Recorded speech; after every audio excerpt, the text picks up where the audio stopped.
लोकसभा चुनाव के लिए आज भी शाम 5 बजे से चुनाव प्रचार थम गया। इसके बाद प्रत्याशी डोर टू डोर प्रचार में जुट गए हैं। उत्तराखंड से लगी अंतर्राष्ट्रीय सीमाएं भी शाम 5 बजे से सील हो गई हैं। अंतर्राष्ट्रीय सीमाएं प्रदेश के उधम सिंह नगर, चंपावत, पिथौरागढ़, उत्तरकाशी और चमोली जिलों से लगी हुई है। तो वहीं 17 अप्रैल शाम 5 बजे से 19 अप्रैल को मतदान संपन्न होने तक उत्तराखंड में शराबबंदी यानी ड्राई डे होगा। चुनाव आयोग ने अति दुर्गम मतदेय स्थलों के लिए मंगलवार को 12 पोलिंग पार्टियों को रवाना कर दिया था। आज भी पोलिंग पार्टियां रवाना हुई है।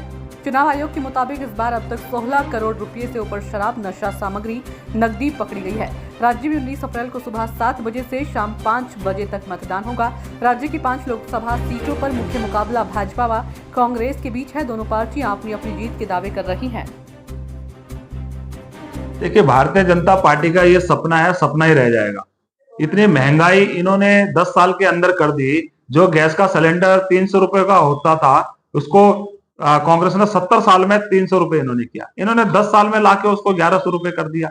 और जो जुमले इन्होंने प्रदेश की और देश की जनता के सामने छोड़े थे कि काला धन आएगा, 15 लाख रुपए एक के अकाउंट में आएंगे, 2 करोड़ बेरोजगार युवकों को प्रतिवर्ष रोजगार मिलेगा, किसानों की आय दुगनी होगी, लेकिन ये जो इन्होंने जुमले छोड़े थे वो धरातल पे देखने को नहीं मिले। इनका कोई समाधान नहीं हुआ। बेरोजगार आज भी बेरोजगार है, महंगाई इतनी बढ़ती जा रही है, भ्रष्टाचार इनके उसमें देखिए कितना ज्यादा हो रहा है। और आज जो चुनाव का समय है तो इनके नेता, बड़े बड़े नेता, सेंट्रल लीडर इनके और स्टेट के लीडर पूरे प्रदेश भर में घूम रहे हैं, क्योंकि उन्हें मालूम है, क्या कहते हैं, कि इनका सरकार नहीं आने वाली है और इनके कैंडिडेट नहीं जीत रहे हैं। इसलिए इनके बड़े बड़े नेताओं के पसीने छूट चुके हैं और जनता इनका रूप दिखाने वाली है, क्योंकि चुनाव में इन्होंने जो वादे किए धरातल पर नहीं उतरे।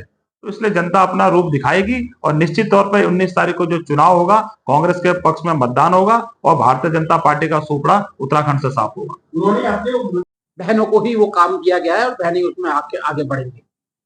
और इस प्रकार से मुख्यमंत्री सशक्त बहना उत्सव योजना, मुख्यमंत्री महालक्ष्मी योजना, अनेकों योजनाएं के द्वारा महिलाओं का सशक्तिकरण हुआ है।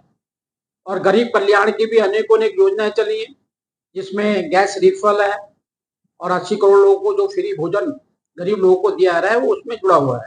और सबसे बड़ी बात तो पर्यटन में एक उत्साह देश और समाज के अंदर, वहां पे गांव के लोगों में पैदा हुआ है। और पर्यटन इतना बड़ा है, जो हमने 4 लेदर लाइन बनाई है। आज हेमकुंड साहब के लिए हम ट्रॉली सिस्टम चला रहे हैं, केदारनाथ के लिए हम कर रहे हैं। सभी जगह बहुत पहले से डबल लोग आने शुरू हो गए। हेलीकॉप्टर सर्विस दी है। पहले गांव में आने के लिए लोग सोचते थे 8-10 घंटे हमें बाई रोड जाना पड़ेगा। पेट्रोल डीजल की समस्या तो बेचारे की उनकी होती थी, लेकिन आज हेली सर्विस के द्वारा हर व्यक्ति अपने गांव में भी आगे बढ़कर जा सकता है। शिक्षा के माध्यम से शिक्षा नीति को हमने नई शिक्षा नीति लाकर मेधावी बच्चों को आगे बढ़ाने का काम किया है, खेलों को प्रोत्साहित करने का काम किया है। ऐसे किसानों को 1 डिस्ट्रिक्ट 2 प्रोडक्ट्स, उसके माध्यम से किसानों को ग्लोबलाइजेशन में जोड़ा जा रहा है। कि जब ने G20 किया था, आज पूरा विश्व और देश उत्तराखंड के प्रोडक्टों की मांग बढ़ रही है, जिससे हमारे घरेलू उद्योग, जो हम कहते हैं कि भाई किसान और हमारे पहाड़ के लोग वहीं पर रहने चाहिए, उसको बहुत उत्साहवर्धक हमें सहयोग मिला है। ऐसे ही हम बेहतर स्वास्थ्य की बात करें, आयुष्मान कार्ड जो हमने दिया है वो गरीबी रेखा के नीचे वालों को, लेकिन उत्तराखंड में हमने सभी को आयुष्मान कार्ड देने का काम किया है। हम ये कह सकते हैं डबल इंजन की सरकार ने जिस प्रकार से मिलकर आगे बढ़ के काम करना चाहिए था, उसका कई 100 प्लान गुना हमें उससे लाभ हुआ है, जनता को भी लाभ हुआ है। हम जहां विकसित भारत की बात करते हैं, देश के प्रधानमंत्री, हम विकसित उत्तराखंड भी उसमें देखते हैं।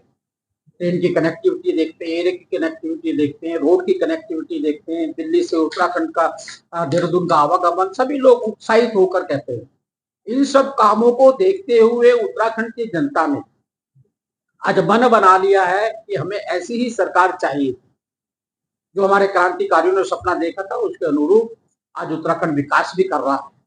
और मोदी जी ने स्वयं भी कहा है कि मैं जब 400 सीटें जीतने का संकल्प लेता हूं, उसमें 5 उत्तराखंड की भी सीटें हैं। और हमें खुशी इस बात की हो रही है कि जो आंदोलन, जो काम हमें करना चाहिए था कार्यकर्ताओं को मेहनत, वो आज 5 सीटें और 400 मोदी जी की सीटों को देने का उत्तराखंड की जनता ने वो आंदोलन के रूप में अपने आप ले लिया है। हमें तो सिर्फ उनको जाकर कहने की जरूरत पड़ रही है कि आइए, जो हमारा नेचर भी है, स्वभाव भी है, हम अपने सभी रिपोर्ट कार्ड समय समय पे देते रहते हैं। आज विकसित उत्तराखंड के लिए, विकसित भारत के लिए लोग उत्साहित होकर वोटिंग करने वाले हैं।